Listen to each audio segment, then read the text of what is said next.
Generalinis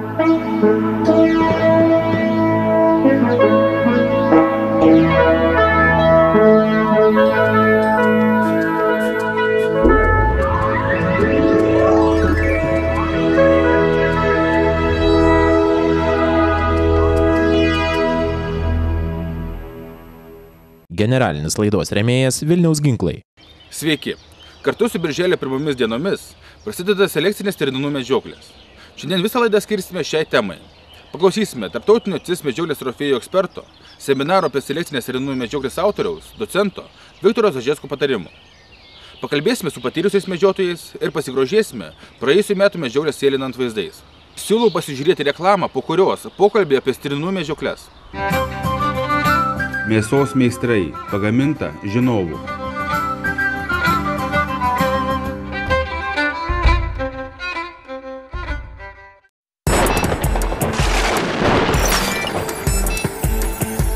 Elektra ne juokai. Instaliacija patikėkite profesionalams. www.lumenas.lt.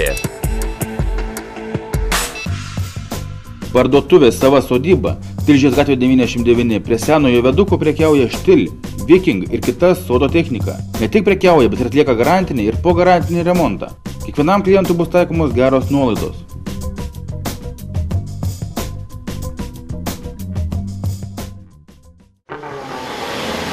Apsaugos, gaisro aptikimo, vaizdo stebėjimo sistemų įrengimas, techninis aptarnavimas ir kitos paslaugos.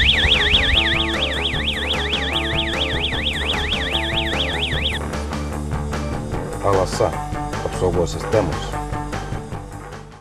Rubrika pristato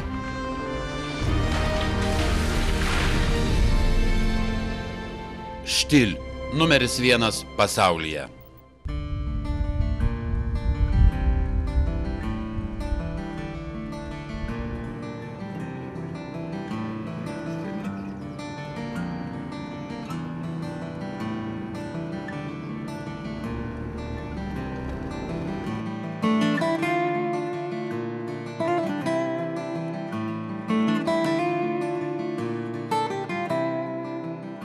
Birželio 1 dieną prasideda pas mus stirninų medžioklė. Tam tikrą laiko tarpą, praktiškai iki spalio mėnesio, bus medžiojami tik tai stirninai ir bus vykdoma ta pagrindinė mūsų medžioklės gerinimo priemonė - selekcinė medžioklė. Reikia pridurti, kad stirna pas mus yra pats gaisiausias ir pats populiariausias kaip medžiojamosios gyvūnijos atstovas. Iš tikrųjų stirnų turime daug ir jų daugėja. Nes pastarųjų 6-7 metų žiemos buvo švelnios, o tai yra svarbiausia sąlyga, kad augtų kaimenė tiek kiekybiškai, tiek kokybiškai. Šiandieną dar sunku pasakyti, kaip šiais metais po šios žiemos, kokia bus padėtis su stirnomis, bet atrodo, kad didelių bėdų, didelių nuostolių šitą žiemą, kuri ilgai tęsiasi ir buvo šalčiai, neturėjo, kadangi sniegas visą laiką buvo purus, nebuvo atlydžių ir nebuvo to plikšalo, kas yra labai pražūtinga stirnoms. Pirmiausia, kad teisingai medžioti bet kurį medžiojamosios gyvūnijos atstovą, taip ir stirną, reikalinga žinoti žvėries biologiją. Ir kada, kaip jūs žinot, kad pas mus kanopinius žvėrius, elninius žvėrius turi teisę medžioti tik tai medžiotojai selekcininkai, kurie praeina tam tikrus kursus, išlaiko egzaminą ir gauna tą teisę medžioti elninius žvėris. Dar kartą kartuoju, kad tai yra viena iš pagrindinių tokių mūsų kaimenės, mūsų populiacijos šitų žvėrių gerinimo priemonė. Tai reiškia, pirmiausiai medžiotojas turi žinoti labai gerai žvėries biologiją. Pagrindiniai, reiškia, gyvenimo etapai, kuriuos praeina žvėris nuo gimimo iki savo gyvenimo pabaigos. Jeigu pradėti nuo rujos, kuri mūsų sąlygomis būna nuo Liepos antrosios pusės iki rugpjūčio antrosios pusės, užtrunka maždaug 4 savaitės ir per tą savaitę vienu žodžiu vyksta tas rujojimas. Stirnos tiek patinai, tiek patelės subręsta paprastai 1 metų, praktiškai 14 mėnesių. Gali tiek stirninas dalyvauti šitame procese, taip ir patelė gali pastoti ir turėti jauniklį, net ir jaunesnė kaip metai laiko. Taigi, ta ruja prasideda, reiškia, nuo maždaug Liepos antrosios pusės. Stirna savo poreikį susitikti su patinu, su stirninu, signalizuoja dviems pagrindiniais būdais. Būtent tai yra kvapas vidaus sekrecijų liaukų gaminamų produktų, kurį stirna palieka vaikščiodama po medžioklės plotus, šlapinimuose metu ir panašiai. Ir antras dalykas, jį praneša tam tikrais garsais, kad pageidauja susitikti su patinu. Ir reiškia, patinas gavęs šitokią signalizaciją, pradeda ieškoti patelės, ją paprastai atseka pėdomis ir prasideda tas sutuoktuvių ritualas, kuris yra labai būdingas stirnai. Kada stirna pamato besiartinantį patiną prie jos, jį pradeda bėgti. Iš pradžių greičiau bėga, paskui vėliau ir būdinga tai, kad bėga ratais apie kokį nors medį, apie krūmą, apie kokį žolių salelę. Ir tos pėdos, kurios matosi po šito, reiškia, sutuoktuvių tos pradžios jų, ir matosi pėdos, kurios užsienio literatūroje vadinamos yra raganų žiedais arba raganų ratais. Galų gale stirna šiek tiek pavargsta, gal jai nusibosta ir jį apsistoja ir sueina su stirninu, susitinka ir, reiškia, įvyksta tas pagrindinis šio gyvenimo momento aktas, reiškia, jie poruojasi ir stirna dažniausiai, reiškia, lieka po to nėščia. Stirninas prie vienos patelės būna maždaug 2, 3, 4 dienas, pabuvęs tą laikotarpį jisai pasišalina ir ieško kitos stirnos.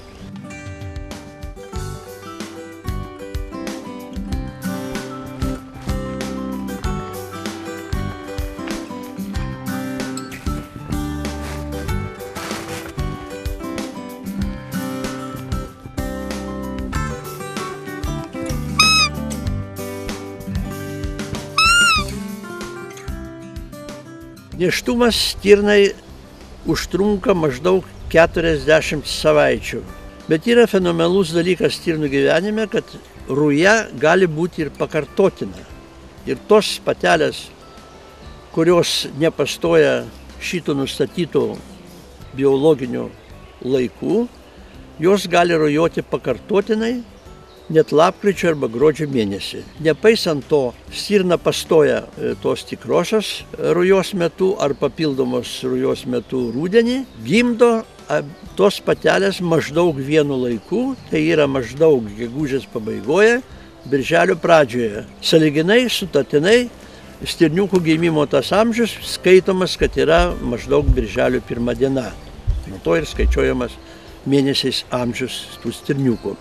Kodėl taip įvyksta, kad pastoja ne vienodų laikų, o gimdo maždaug vienu metu? O yra todėl, kad, reiškia, apvaisinta stirnos kiaušialąstė, per porą trejetą dienų ji patenka į gimdą, per tą laiką ten trupučiuką pasidaugina ląstelės, o paskui visas tas procesas aprimsta ir maždaug iki lapkričio gruodžio mėnesį šitą kiaušialąstę visiškai nesivysto, ląstelės ten nesidaugina. Ir nepaisant to, ar stirna pastojo Liepos rugpjūtį mėnesį, ar lapkričio gruodžio mėnesį, gemalas, vaisius pradeda vystytis tuo pačiu metu ir per tą patį laikotarpį iki tos birželio ten pačios pradžios paprastai išsivysto ir tos patelės gimdo maždaug tuo pačiu laiku. Stirnos populiacija yra naudingiausias gimdymo variantas, kada gimsta vienas stirniukas. Kadangi 2, o ypač 3 stirniukus išpuoselėti ir paruošti žiemai, praktiškai stirnai yra labai sunku.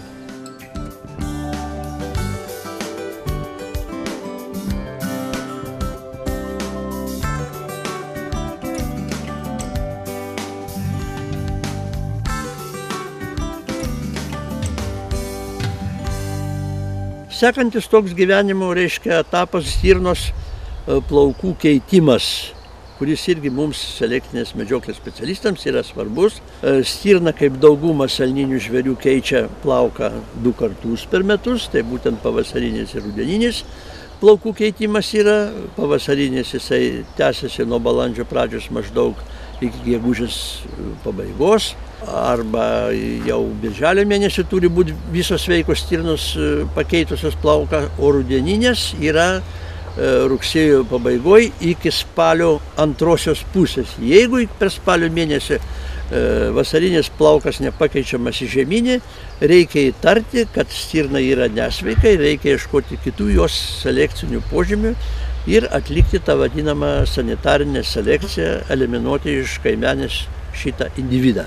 Kada vyksta tas pavasarinis plaukų keitimas arba šerimasis, tai iš to pilko monotoniško kailio paprastai pasikeičia spalva į rusvai raudoną, geltoną arba rausvai geltoną arba rudą. Paprastai pačios gražiausios stirnos atrodo su tą savo raudoną suknę, kaip literatūroje vadinami, paprastai gegužės birželio mėnesį. Paskui nuo saulės šiek tiek blunka.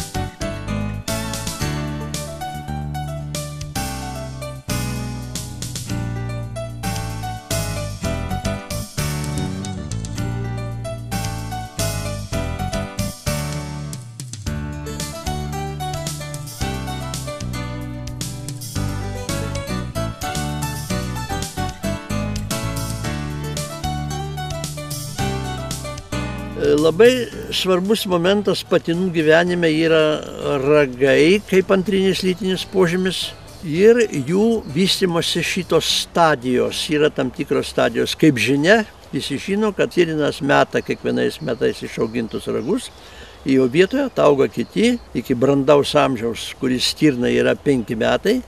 Paprastai gerėja kokybė šitų ragų, ilgis, storis, šakų skaičius. Paskui 1-2 metus tas viskas būna stabilu, ragai lieka maždaug tokiu pat išsivystymo laipsnio arba dydžio, o jau nuo 7 maždaug metų prasideda degradacija šitų ragų ir jie pasidaro palaipsniui blogesni ir galų gale atsiranda senėjimo požymiai ir pasidaro labai ragai vėl menki. Čia yra ragų, reiškia, tas išsivystymo laipsnis priklauso nuo daugelių dalykų. Pagrindė tai yra stirnino amžius. Taip pat labai didelės reikšmės turi kokiose sąlygose, kokioje aplinkoje, kokie maitinimo resursai, kokie mineralai yra dirvožemėje ir tas yra augaluose. Nuo šito priklauso, reiškia, ragų išsivystymo lygis. Labai svarbu yra tai, kad stirnai išaugintus ragus meta patys jauniausi, patys gajausi, stipriausi iki spalio mėnesio pabaigos. Senesni šiek tiek anksčiau gali mesti, gali tuo pat metu laiku, jaunikliai gali 1-2 metų, gali, reiškia, tos ragelius nešioti ir lapkričių, ir net gruodžio mėnesį gali tik tai numesti. Gerbiami medžiotojai, pabaigai leiskite palinkėti jums geros, sėkmingos ir taisyklingos stirninų medžioklės.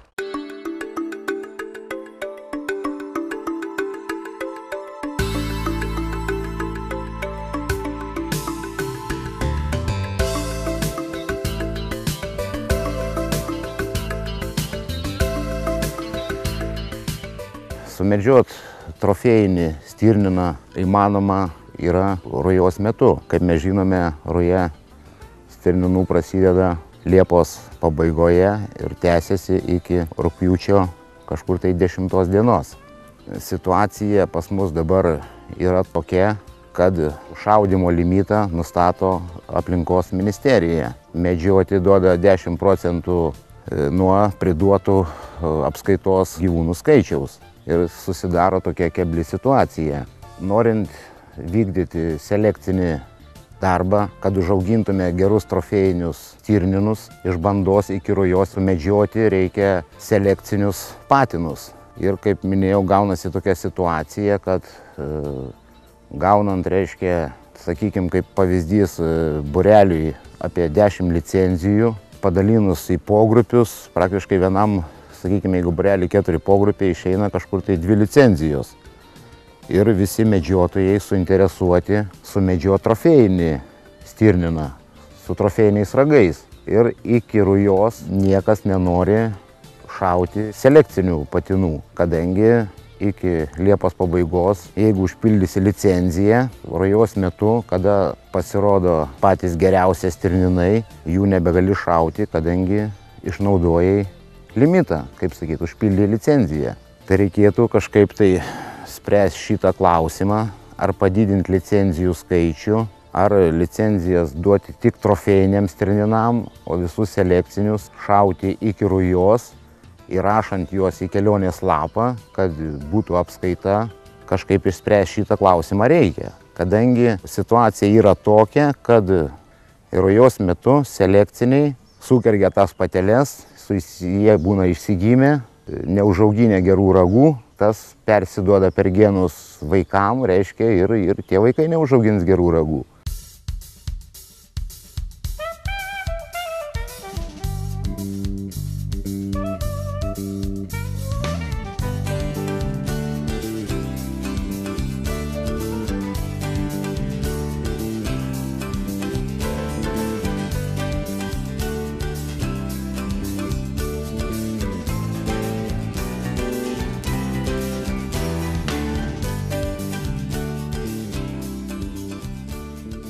Tai dar noriu paminėti, kad norint sumedžioti gerą trofėjinį medalinį stirniną, būtina jį medžioti po rujos, kadangi jis jau būna apsėklinęs pateles, o vienas patinas per rują apsėklina vidutiniškai, taip yra skaičiavimai atlikti, literatūroje skaityta, iki 10 patelių.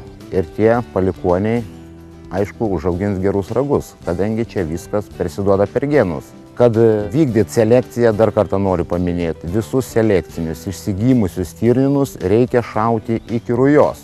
Norėčiau patarti visiems, ir mano nuomonė yra, ir daugelio medžiotojų, jeigu yra tokia situacija, duoda tik tai tiek licenzijų aplinkos ministerija, reikia rasti kitą kelią, kitą išeitį. Tada paraginčiau visus medžiotojus medžioti iki rujos, sakykime, visus selekcinius iki 5 metų stirninus ir nusenusius, o reiškia perspektyvoje mes po kelių metų turėsime daugiau šitų trofėjinių stirninų. Tada galėsim, reiškia, sekančiais metais ar dar sekančiais medžioti tik tai trofėjinius, medalinius.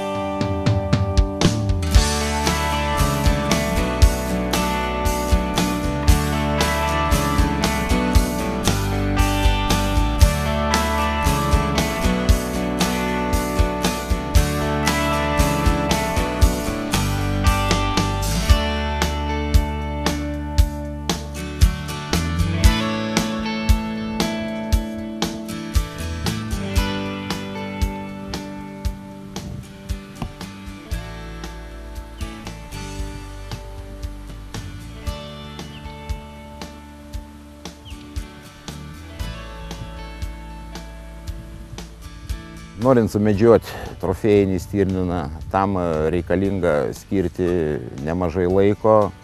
Reikia apžiūrėti, kuris laikosi, apeiti pamiškės. Stirninai pasižymi savo teritorijas, jie pasižymi ragais nutrindami medelius. Tai reiškia, iki birželio mėnesio medžiotojai, kurie tikrai domisi selekcija, domisi stirninų medžioklę, turėtų su žiūronais apžiūrėti, koks stirninas ten gyvena. Jis turi savo teritoriją ir nustačius, kad jis yra ar selekcinis, ar trofėjinis, tada bandyti jį sumedžioti. Stirninai nesilaiko dideliuose masyvuose, jie mėgsta mažesnius miškelius, mėgsta pagriovius, kurie apaugę grioviai yra, taip pasakykim, ten laikosi.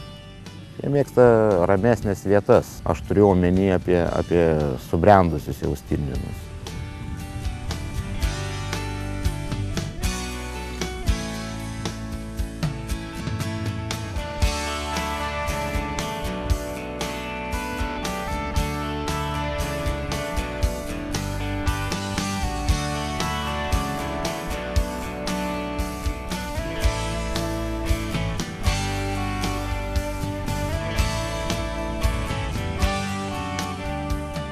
Dar noriu paminėti medžiotojams, kad gerieji stirninai, kurie augina gerus ragus, jie nuvalo gegužės pirmoje pusėje, o visi ligoti selekciniai jauni patinai ragus nuvalo, gali būti ragai nenuvalyti ir dar birželio mėnesį.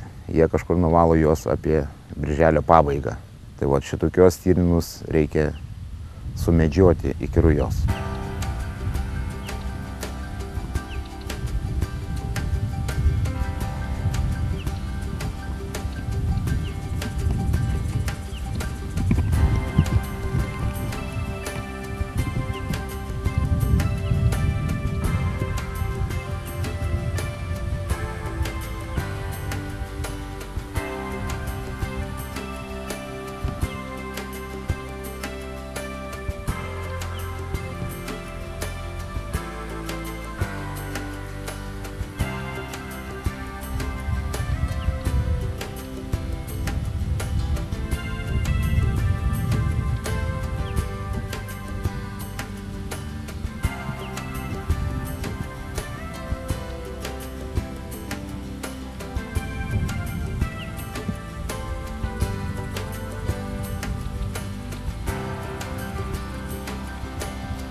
Rubrika pristato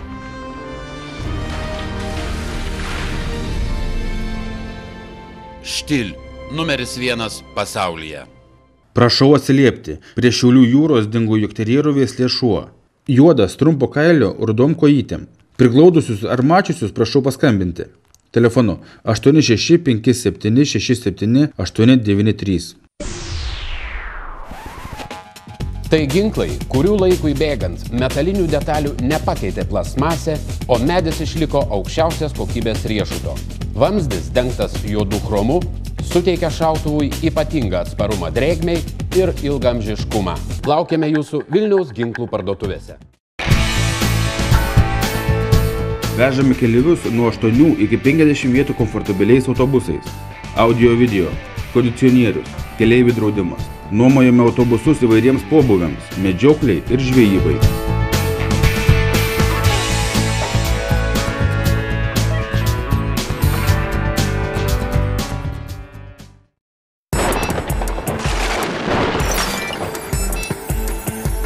Elektra ne juokai. Instaliacija patikėkite profesionalams. www.lumenas.lt.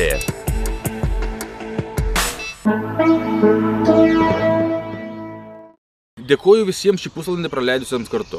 Kitą sekmadienį kviečiu pasižiūrėti medžiotojo Sigito pasakojimą apie medžioklę Kirgizijoje, pasižvalgyti po žvėrinčių ir stebėti, kaip vyko Volit firmos organizuotos šaudymo varžybos. Kaip minėjau, tokius reportažus matysite kitą savaitę. O šiandien lieka priminti, kad laukime jūsų laiškų ir nuotraukų, kurias atsiuntė dalyvaujate konkurse Ginto Macevičiaus firmos Ginalas įsteigtam prizui Štil pjūklui laimėti. Sumatysime po savaitės. Nei plauko jums, nei tauko. Iki. Generalinis laidos rėmėjas Vilniaus ginklai.